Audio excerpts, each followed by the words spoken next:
오늘 함께 나눈 말씀은 시편 1편 1절로 6절 말씀입니다. Today's passage is from Psalm chapter 1 verse 1 to 6. 우리 1절부터 6절 말씀 함께 교독하겠습니다.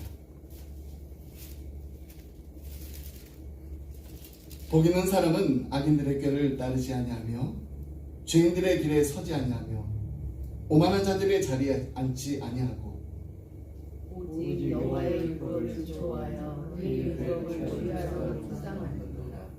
그는 시냇가에 심은 나무가 철을 따라 열매를 맺으며 그 잎사귀가 마르지 아니함 같으니 그가 하는 모든 일이 다 형통하리로다. 악인들은 그렇지 아니하며 오직 하나님과 여호와 같도다. 그러므로 악인들은 심판을 견디지 못하며 죄인들이 의인들의 모임에 들지 못하리로다. 무릇 의인들의 길은 여호와께서 인정하시나 악인들의 길은 망하리로다. 아멘. 네, 새해를 맞아서 우리 웨스트민스터 소유리문답 강의를 시작했습니다. 지난주에 제1문 첫 번째 질문 뭐였죠? 사람의 제일 되는 목적은 무엇입니까? 여기에 대한 질문과 함께 공부를 했어요. 사람의 제일 되는 목적, 하나님을 영화롭게 하고 영원토록 그를 즐거워하는 것입니다. 자, 그렇다면 우리가 어떻게 하면은 하나님을 영화롭게 하고 영원토록 그를 즐거워할 수 있을까요? 하나님께서는 그냥 너희들이 한번 알아가지고 잘해봐 이렇게 말씀하지 않으셨습니다. 분명한 길을 우리에게 보이셨습니다. 그 질문과 답을 우리 함께 보겠습니다. 두 번째 질문입니다. 하나님께서 우리에게 어떤 규칙을 주셔서 자기를 영화롭게 하고 즐거워하도록 지시하였습니까? 우리 그 답을 함께 읽을까요? 신구약 성경에 기록된 하나님의 말씀은 우리가 그를 영화롭게 하고 즐거워하는 것을 가르쳐주는 유일한 규칙입니다. 네, 미국 시인 가운데 로버트 프로스트라는 사람이 있습니다. 그가 쓴 작품 중에 가지 않는 길이라는 그 시가 있는데요. 이 시를 읽다 보면 지금 그가 후회할 필요가 없는 인생의 행복한 그 선택을 했다는 것을 알 수가 있어요. 그 인생에 대한 고백은 다음과 같았습니다. 숲속에 두 갈래 길이 있었습니다. 나는 사람들이 잘 가지 않는 길을 선택했습니다. 그리하여 모든 것이 달라졌습니다. 여러분, 이 산다는 것은요, 곧 선택입니다. 우리가 무엇을 선택하며 사느냐, 또는 우리가 어떻게 선택하며 사느냐 하는 이 선택의 그 내용과 방향에 따라서 인생의 질과 운명이 좌우됩니다. 마태복음 5장에서 7장에 나오는 예수님의 그 산상수훈 그 결론 부분에 해당되는 7장 13절로 14절 말씀을 보더라도 예수님께서는 이 삶에서 이 선택의 그 중요성이 얼마나 우리에게 필요한지를 강조하고 계십니다. 우리 13절 14절 말씀을 함께 읽겠습니다. 좁은 문으로 들어가라. 멸망으로 인도하는 문은 크고 그 길이 넓어 그리로 들어가는 자가 많고 생명으로 인도하는 문은 좁고 길이 협착하여 찾는 자가 적음이라. 예수님께서는 좁은 문과 이 넓은 문, 이 두 사이에서의 선택, 그리고 생명의 길과 멸망으로 가는 길, 이 두 사이에서의 그 선택을 강조하셨습니다. 오늘 우리 함께 읽은 시편 1편 말씀에서도 하나님께서 약속하신 그 축복을 누리는 그 삶이 되려면은 꼭 필요한 그 준비 과정이 있는데 그것은 바로 어떤 선택을 하느냐, 바로 이것입니다. 어떤 선택을 우리가 내리느냐. 하나님께서 약속하신 그 축복을 담을 수 있는 그릇을 준비하기 위해서 꼭 우리가 가지고 있어야 될 태도들이 있습니다. 그 첫 번째가 바로 거부해야 될 것은 거부할 줄 안다는 것입니다. 하나님의 축복을 누리려면요, 먼저 거부할 줄 알아야 됩니다. 1절 말씀 함께 다시 보겠습니다. 복 있는 사람은 악인들의 꾀를 따르지 아니하며 죄인들에게 서지 아니하며 오만한 자들의 자리에 앉지 아니하고. 그럼 하나님께서는 왜 우리에게 축복을 누리기 위해서 해야 하는 것, 그거보다 먼저 거부해야 될 것에 대해서 말씀하셨을까요? 그 이유는 바로 우리가 무엇을 하지 말아야 할 것인가, 이것을 먼저 생각하고 그 일을 거부하기 전에는 정말로 우리가 해야 할 일을 제대로 할 수 없기 때문입니다. 짐 컬린스라고 세계에서 가장 영향력 있는 이 경영학자에 대해서 여러분 제가 소개해드린 적이 있습니다. How the Mighty Fall이라는 그 책을 통해서 좋은 기업을 넘어서 The Mighty, 위대한 그 기업으로 성장했던 기업들이 있는데 이제는 더 이상 우리의 기억 속에 남아있지 않는 그 기업들, 왜 그렇게 없어졌을까? 그 이유에 대해서 이렇게 소개했습니다. 혹시 예전에 그 서큐시티라고 가전제품 파는 그 비즈니스로 아주 가장 컸던 스토어 기억하시죠? 지금 뭐 베스트바이, 뭐 월마트가 이제 대세지만은 예전에는 정말 웬만하면 가전제품을 서큐시티에 가면 다 구입할 수 있었어요. 제가 뉴저지 살았을 때가 30년도가 전에 그 서큐시티에서 샀던 그 가전제품이에요. 근데 이런 기업들이요, 지금은 다 문을 닫게 된 그 원인이 있어요. 근데 거기에 대해서 조사해 보니까 몇 가지 단계가 있었습니다. 첫 번째 단계가 성공했어요. 근데 이 성공으로부터 시작된 이 자만심이 생겨난 단계가 첫 번째 단계입니다. 자, 그 단계를 이렇게 지나가면서 이제 우리 좀 할만해 하니까 원칙 없이 더 많은 막 욕심을 내기 시작하는 2단계에 이르게 됐답니다. 그러다 보면 어떻게 되나요? 자연히 위험과 또 위기의 그 가능성을 있는데도 불구하고 자꾸 부정하게 됩니다. 결국에는 다시 회복하게 될 그 묘안을 찾게 되는데 그러다가 이제 유명무실해지거나 아니면 아예 기업의 생명이 끝나버리게 되는 그런 단계에 이르게 된다는 겁니다. 저 위대한 기업도요, 언제든지 쓰러질 수 있다. 이것을 연구한 이 짐 커린스가 하루는 이런 결단을 내렸답니다. 아마 우리도 이런 결심을 아마 했었을 거예요. 1년에 책을 100권 읽기로. 그래서 그는 이 독서를 정말 제대로 한번 해봐야겠다 그래서 먼저 한 게 있어요. 방을 하나 정했다. 여기 이제 내가 책을 읽을 방이야.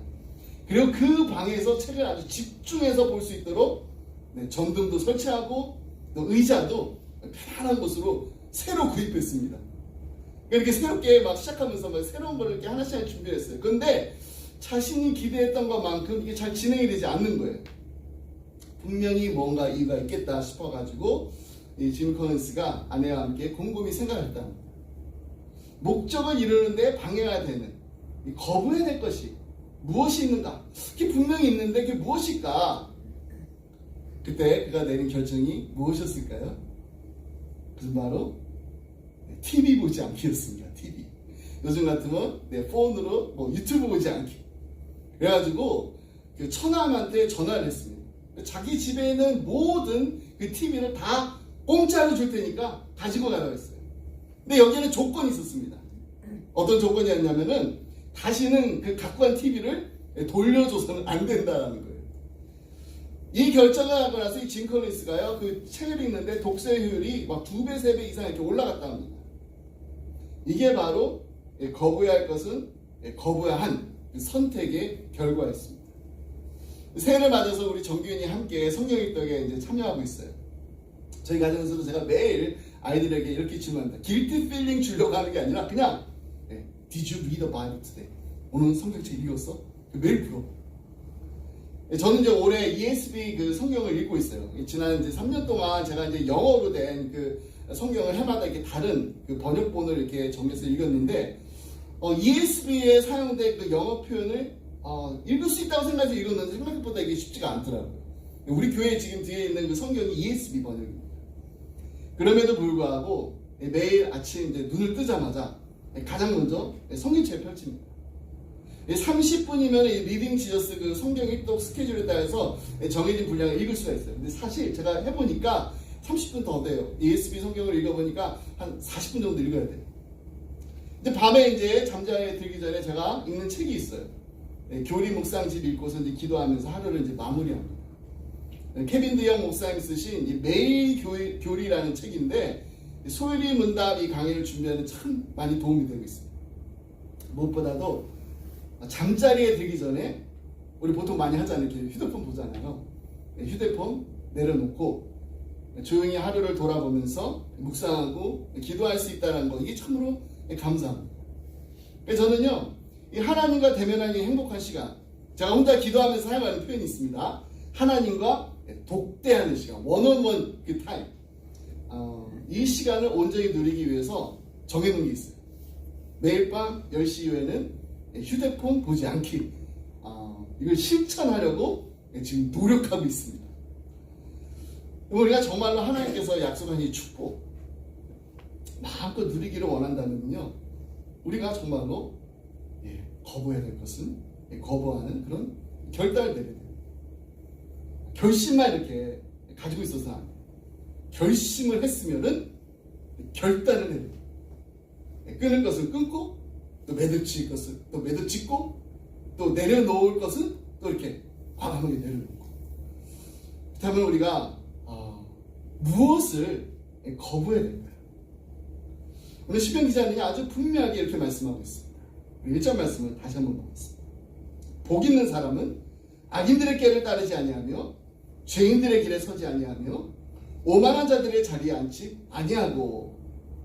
무엇을 거부하라고 했나요? 악인들의 꾀입니다. 악인들의 꾀. 다시 말해서 하나님의 지혜가 아니라 세상적인 지혜에 기초를 둔 삶의 철학을 거부해야 됩니다. 우리가 거부해야 될 이 악인들의 꾀는요, 하나님의 그 뜻과는 상반된 세상적인 생각입니다. 성경에서 말하는 이 악인의 의미를 살펴보게 되면은 하나님의 주권을 인정하기를 거부하는 모든 사람들을 가리킬 때 악인이라고. 악인. 그때 마치 내가 하나님이냐 착각하면서 살아갑니다. 그러므로 악인들에게는 하나님이 빠진 생각이라고 말할 수가 있습니다. 그래서 시편자는 우리가 하나님께서 약속하신 그 축복을 누리려면 먼저 하나님의 뜻을 전혀 생각하지 않고 내 뜻대로, 내 마음대로, 내가 원하는 대로 살고자 하는 자들의 꾀를 좇지 말라고 했던 것입니다. 여러분, 세상은요, 우리 자신이 인생의 주인공이 되라고 말합니다. 그래서 모든 영광을, 내가 주인공이 되면요, 그 모든 영광을 다 나에게 돌리라고 가르치고 있습니다. 영어로 표현한다면요, Life is all about you. Do whatever pleases you. 그냥 나를 기쁘게 하는 것, 내가 원하는 거 하라는 겁니다. 하지만 하나님께 주신 원리는요, 분명해요. 세상이 주는 메시지와는 너무나도 상반된 것입니다. 예수님께서 말씀하셨습니다. 마태복음 6장 33절 말씀입니다. 우리 이 말씀도 함께 한 목소리로 우리 읽도록 하겠습니다. 너희는 먼저 그의 나라와 그의 의를 구하라. 그리하면 이 모든 것을 너에게 더하시리라. 예수님께서 말씀하십니다. It's not about you. It's all about God. 여러분, 우리는 주연이 아니에요. 우리 주인공 아닙니다. 우리는 역사의 주인공이 되신 하나님의 영광을 위해서 하는 조연입니다. 그래서 하나님께서 정말 아끼시고 신뢰하고 소중한 역할을 맡기셨던, 그리고 하나님께 축복하셨던 이 믿음의 선배들의 삶을 보면은요, 공통점이 하나 있어요. 그것은 바로 조연된 자기의 위치를 망각하지 않았다는 것입니다. 여호수아가 그랬습니다. 모세 밑에서 40년간 북한으로 섬기면서 한 번도 모세의 위치를 탐했거나 아니면 자기 자신을 이렇게 막 내세우려고 하지 않았습니다. 하나님이 맡기신 그 자신의 역할이 그냥 평생 북한으로 섬기는 거라면은 기꺼이 그 조연의 역할을 감당하기를 원했어요. 그리고 그는 정말로 그 역할을 기쁨으로 충성스럽게 감당했습니다. 그리고 모세가 죽은 후에 드디어 이제 그가 이스라엘 최고 지도자가 됐잖아요. 그 최고의 지도자의 위치에 올랐을 때도요, 그는 하나님의 편에 서서 하나님이 이끄시는 대로 순종하면서 따라갔습니다. 다윗도 마찬가지였습니다. 사무엘하 5장 11절로 12절 말씀을 보면은 두로왕 히람이 다윗에게 사자들과 백향목과 목수와 석수를 보내매 저희가 다윗을 위하여 집을 지으니 다윗이 여호와께서 자기를 세우사 이스라엘 왕을 삼으신 것과 그 백성 이스라엘을 위하여 그 나라를 높이신 것이 아니라, 이렇게 기록되어 있습니다. 여러분, 다윗이요 참 실수가 많았습니다. 그는요 실수가 없는 그런 뭐 완벽한 퍼펙트한 사람이 아니었다라는 거 우리가 너무나도 잘 알고 있어요. 그럼에도 불구하고 하나님께서는 다윗의 삶을 축복하셨습니다. 그 이유는 바로 조연이었던 그 자신의 그 신분을 결코 망각하지 않았기 때문입니다. 마지막으로요, 한 사람 더 소개해드립니다. 바로 사도 바울. 그의 유명한 고백, 고린도전서 15장 10절에 있습니다. 나의 나 된 것은 하나님의 은혜로 된 것이. 우리 이런 고백 참 많이 하죠. 하나님이 주연이시한 겁니다. 하나님이 주인이시한 겁니다. 여러분, 우리는 주연이 아니에요. 우리는 하나님이 만들어 놓으신 그 무대에 선 조연들이에요. 그렇기 때문에 주연 되신 하나님께서 홀로 영광을 받으셔야지 우리의 삶에 은혜와 축복이 마르지 않게 되는 것입니다. 하지만 우리가 조연이 아닌 주연이 되는 그런 삶을 선택하게 되면요, 축복의 길이 아니라 자꾸 엉뚱한 방향으로 가게 되어 있습니다. 악인의 꾀를 쫓게 되어 있어요. 근데 그 다음 단계가 뭔가요? 악인의 꾀, 죄인의 길에 서는 것입니다. 죄인의 길에 서다 보면은요, 차근히 오만한 자의 자리에 앉게 됩니다. 성경에서 말하는 죄인은요, missing the target, missing the mark. 그러니까 목표가 빗나간 삶을 사는 사람이 바로 죄인입니다. 하나님께서 이렇게 살아라 했는데 그렇게 살지 않는 거예요. 우리의 목표가요, 하나님의 영광을 드리는 삶이 되는데 그런 삶이 아니라 내가 영광을 받으려는 그런 삶을 살게 되니까 죄인의 길에서 어떻게 해요? 내 오만한 자의 자리에 앉을 수밖에 없게 되는 것입니다. 진정으로 하나님의 축복을 누리려면은 지금 내가 어느 길에 서 있는지, 그리고 어느 자리에 앉아 있는지 그것도 확인해야 돼요. 만약에 지금 하나님이 아닌 내가 영광을 받고 있는 그 자리에 있다면은 바로 내려와야 돼요. 거부할 수 있어야 됩니다. 여호수아와 같이, 다윗과 같이, 그리고 사도 바울과 같이, 우리 믿음의 선지들과 같이 내가 주연이 아니라 조연임을 기억하면서 우리의 신분을 망각하지 않고 사는 그 놀라운 축복을 누리시기를 주님의 이름으로 축복합니다. 아멘. 두 번째로, 우리가 하나님께서 약속하신 축복을 누리려면요, 순종의 결단이 있어야 됩니다. 2절 말씀 함께 보겠습니다. 오직 여호와 율법을 즐거워하여 그의 율법을 주야로 묵상하는도다. 1절에서 시편 기자는요, 축복을 누리는 그 삶을 살기 위해서 세상의 방법을 따르지 말라고, 거부해야 된다라고 강조했어요. 그렇다면 이제 우리가 무엇을 순종하고 따라야 하는지 여기에 대한 방법도 제시하고 있습니다. 그것은 바로 여호와의 율법을 따라야 된다는 것입니다. 여호와의 율법을 즐거워하는 것입니다. 여호와의 율법이라는 이 말에는요, 여러 가지 의미가 담겨 있습니다. 먼저 좁은 의미로는 십계명, 의식, 규례 이런 것을 말할 수 있지만, 좀 더 포괄적인 그 의미에서 볼 때 이것은 하나님의 말씀, 토라를 의미하는 것입니다. 그 다음 왜 그냥 율법 이렇게 말하지 않고 여호와의 율법이라고 했을까요? 그 이름 바로 하나님을 칭하는 그 이름이 여러 가지가 있는데, 여호와, 이 여호와라는 이름 뜻에는 과거에도 계시고 지금도 계시고 또 앞으로도 계실 분이라는 거예요. 그러면 시편 기자가 단순히 율법이라고 하지 않고 여호와의 율법이라고 말한 것은 시간을 초월하는 영원하신 그 하나님의 법을 즐거워하는 것입니다. 그럼 우리가 여호와의 율법을 즐거워한다면요, 그의 말씀을 주야로 묵상하게 됩니다. 근데 우리가 이 묵상이라는 단어를 떠올릴 때 어떤 이렇게 좀 동양적인 그런 명상과 같은 그런 자세로 생각하게 되면은 이 단어의 그 본래 뜻을 잘못 이해하고 있는 것입니다. 여호수아서에 나오는 히브리어 단어를 하나 소개해 드릴까 합니다. 하가라는 단어입니다. 하가. 여호수아 1장 8절 말씀입니다.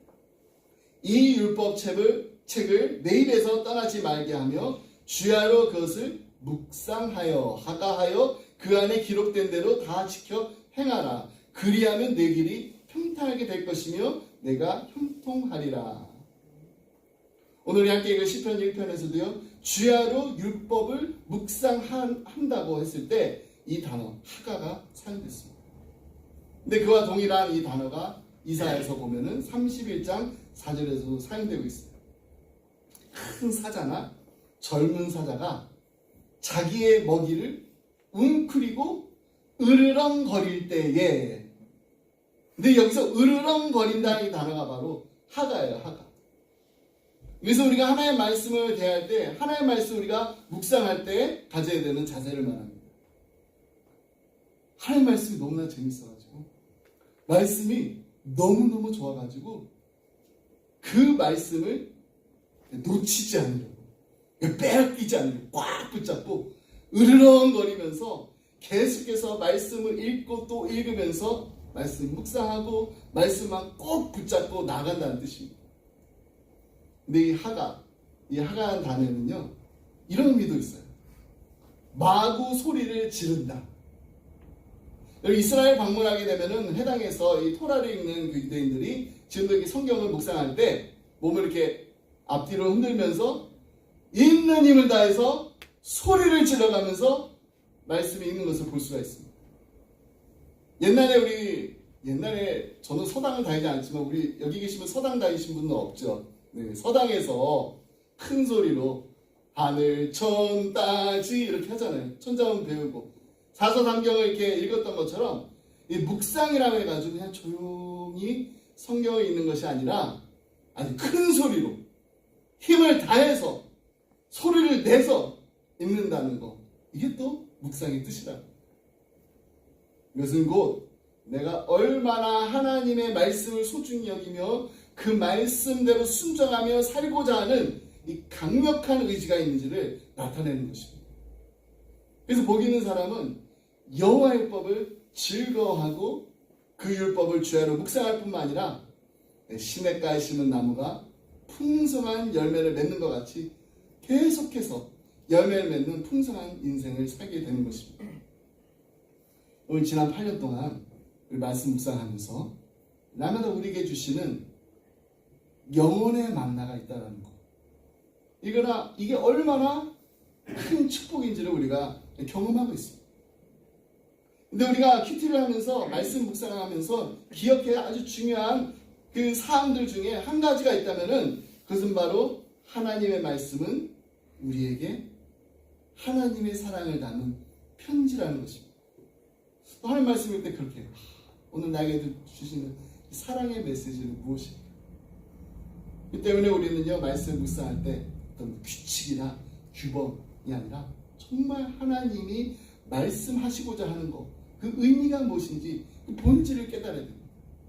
그것은 바로 하나님의 사랑하는 자녀들이 하나님의 사랑받는 자녀답게 살게 하라는 것입니다. 그래서 우리는 성경을 읽을 때 바리새인들처럼 글자만 읽는 게 아니라, 그래서 그 의미를 놓치는 우를 범해서는 안 됩니다. 우리는 성경의 내용을 참 많이 아는 것, 자랑할 것이 아니라 그 뜻을 알고 깨닫고 그 말씀대로 실천하며 사는 자들이 되어야 됩니다.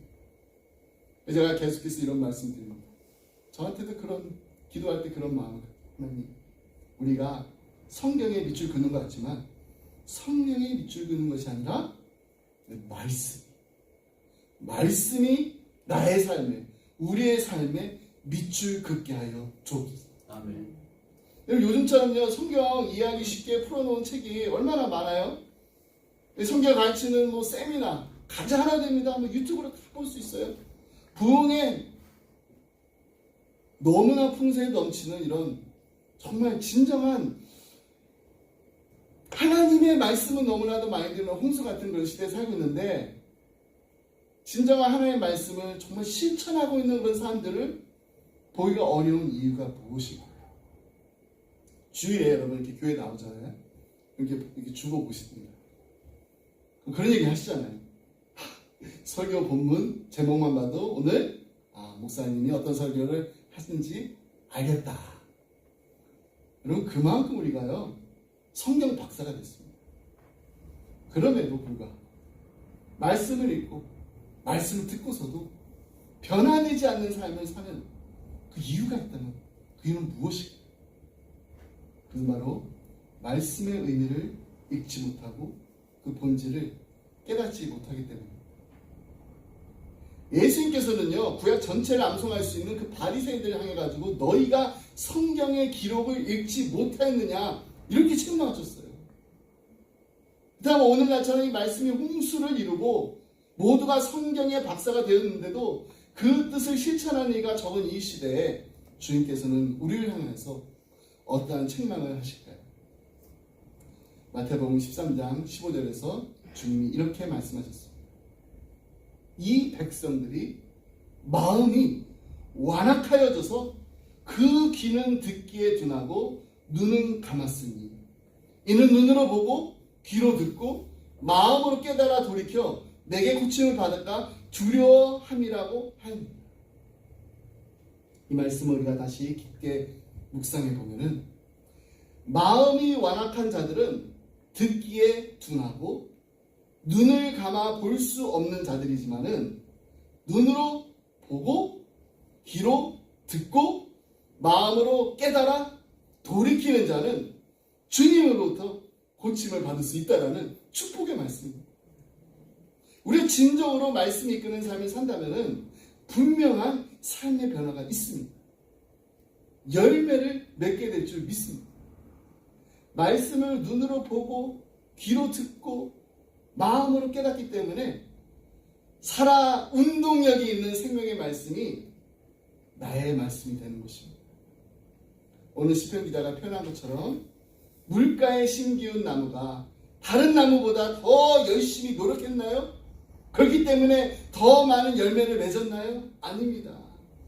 단지 그냥 나무가 건강하게 자랄 수 있도록 물을 공급해주는 그 시냇물, 거기에 뿌리를 깊이 내렸기 때문입니다. 우리가 하나님의 사랑에 깊이 잠기게 되면은 자연히 우리의 삶에서 순종의 열매가 맺게 되는 것입니다. 순종하려고 억지로 노력하지 않아도 순종의 열매를 맺을 수밖에 없습니다. 여러분, 이게 순서예요. 사랑이 먼저 와야 합니다. 사랑하면 순종하게 되고 순종하면 축복을 누리게 될 줄 믿습니다. 말씀해주면서 한 가지 질문을 여러분께 드리며 오늘 말씀 마무리할 시간입니다. 우리 인생에서 우리가 놓치지 말아야 할 가장 귀한 축복, 그 축복은 무엇일까요? 한번 생각해 보세요. 가장 귀한 축복. 이 질문에 대한 답이 무엇인가에 따라서 우리의 살아가는 모습이 달라지게 됩니다. 시편 기자는요, 이 질문에 대해서 이렇게 대답해 주고 있습니다. 6절 말씀 함께 보겠습니다. 무릇 의인들의 길은 여호와께서 인정하시나 악인들의 길은 망하리로다. 그렇습니다. 우리가 놓치지 말아야 될 하나님의 축복, 그것은 바로 하나님의 인정을 받는 삶입니다. 가장 복된 인생은 하나님께서 가치 있다라고 평가해주는 그런 삶입니다. 아브라함의 삶이 풍성한 축복을 누리는 인생이었던 그 이유는요, 그가 동방에서 정말 거부였기 때문이 아닙니다. 그는 거부였던 동시에 하나님의 친구라는 하나님께 인정받는 삶을 살았기 때문에 그래서 축복된 삶을 산 것입니다. 다윗이 시편 23편에서 내 잔이 넘치나이다 이렇게 고백할 수 있었던 것도 결국 그가 이스라엘 왕이라는 이 높은 위치에 올라가서 그 높은 지위 때문이 아니었습니다. 그는 비록 실수하고 넘어졌던 그런 과거가 있지만 하나님의 마음에 합한 사람이라는 정말 하나님께 인정받는 삶을 살았기 때문에 오늘날까지도 우리가 그렇게 기억되는 거예요. 나도 다윗처럼 살고 싶다. 이런 놀라운 축복이 우리 기쁨의 가정들마다 넘쳐나시기 간절히 소원합니다. 하나님의 친구가 되고 하나님의 마음에 합한 사람이 되는 우리 모두가 되기를 주님의 이름으로 축복합니다. 아멘. 오늘은요 우리 주기도문송 부르기 전에 우리 찬양을 한 곡 더 부르려고 합니다. 말씀 앞에서라는 찬양인데요, 정말 이 말씀 앞에 찬양이 우리의 결심, 결단, 우리의 기도가 되길 원합니다. 말씀 앞에서 경외함으로 주께 홀로 섭니다. 생명의 말씀 읽고 순종해 주를 예배합니다. 기록된 말씀 힘이 있어서 진리로 우리 거룩해 하며 거룩한 말씀 세세 영원히 복음이 되어 말씀하시네. 하나님 말씀에 두려워 떠는 자, 그 말씀에 생명을 거둔 자, 한 사람 찾으시는 주님의 약속을 믿어. 하나님 말씀에 명을 거는 자, 순종하며 주 따라가는 자, 영원한 하나님 나라 일어나 주의 교회여 일어나라.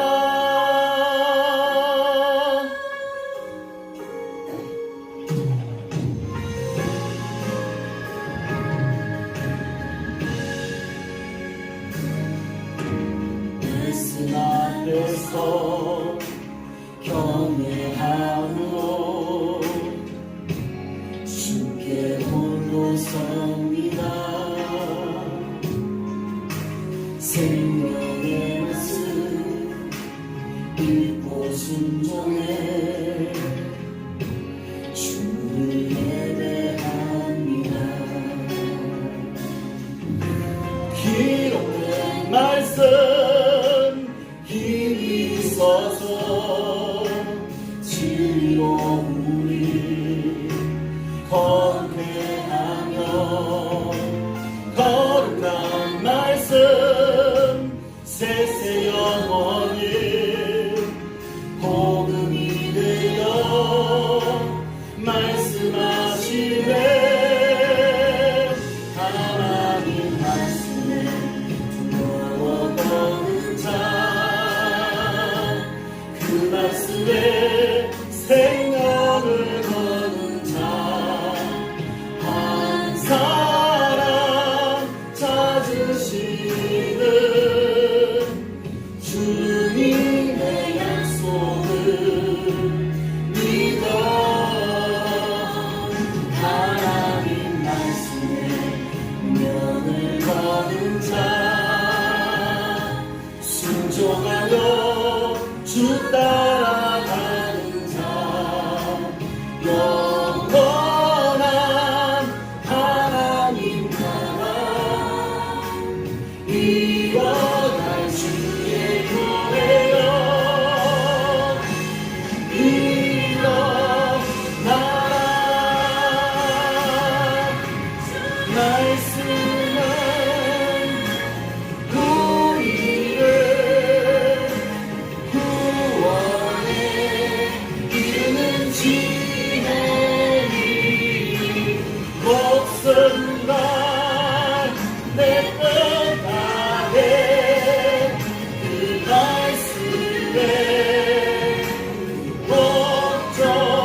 진로의 자녀였던 우리를 하나님의 자녀 삼아주시기 위해서 하나밖에 없는 독생자 예수 그리스도를 십자가에 못 박혀 달려 돌아게 하신 그 크신 하나님 아버지 사랑에 감사드립니다. 아멘. 천국의 소망을 가지고 날마다 살아가게 하시고 이 땅에서도 하나님의 자녀로서 복된 삶을 누리게 하심을 감사드립니다. 아멘. 하나님, 우리 인생이 내가 주인공으로 사는 인생이 아니라 하나님이 주인 되시는 복된 인생이 되게 하여 주옵소서. 내 뜻대로 마옵시고 아버지의 뜻대로 이루어 주옵소서. 뜻이 하늘에서 이루어진 것 같이 이 땅에서도 이루어지기를 원하나이다. 하나님, 말씀을 묵상할 때 하나님의 음성을 듣게 하여 주옵소서. 단지 그냥 말씀을 아는데 그치지 않게 하시고 하나님의 말씀대로 순종하며 살아가는 믿음의 삶을 살게 하여 주옵소서. 하나님, 우리 사랑하는 자녀들이 그리고 우리가 먼저 하나님의 뜻이 아니라면 거부할 것은 거부할 줄 아는 지혜와 용기를 더하여 주옵소서. 그래서 먼저 하나님의 나라와 그의 의를 구하며 살아가는 목표가 빗나간 삶이 아니라 목표가 분명한 하나님께 영광 돌리는 삶이 되게 하여 주옵소서. 아멘. 말씀 안에서 말씀과 함께 말씀이 이끄신 대로 순종해 나가는 우리 기쁨의 가정들이 다 되게 하여 주옵소서. 아멘. 이 모든 말씀 예수의 이름으로 기도드립니다. 아멘. 아멘. 다 하시면서 함께 주의 음성 드리겠습니다.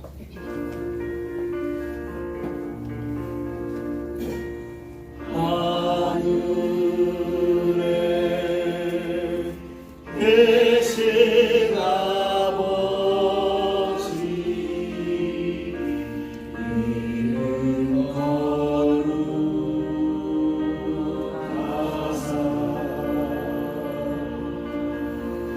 주님 나라 임하시고 뜻이 이루어지리라.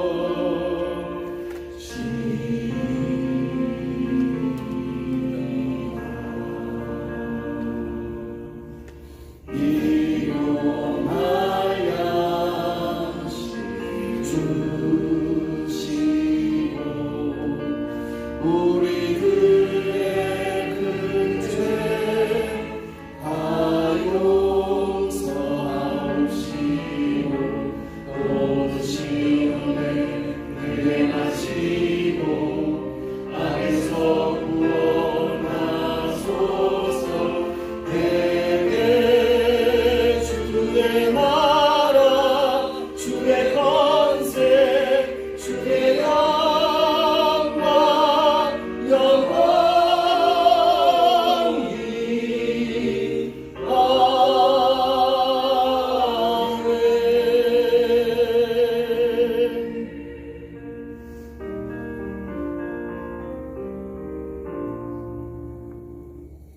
이제 우리 주 예수 그리스도의 은혜와 하나님 아버지의 그 크신 사랑과 성령님의 감동감화 교통하심이 하나님 말씀에 두려워 떠는 자가 되기 원합니다. 하나님 말씀에 생명을 거는 자가 되기 원합니다.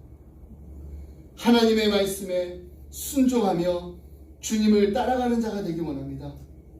간절한 마음 기도하며 이 자리를 떠나는 사랑하는 성도님들과 가정과 성도들의 주님의 몸된 교회 위에 지금부터 영원토록 함께 하시길 간절히 축원하옵나이다. 아멘. 아멘.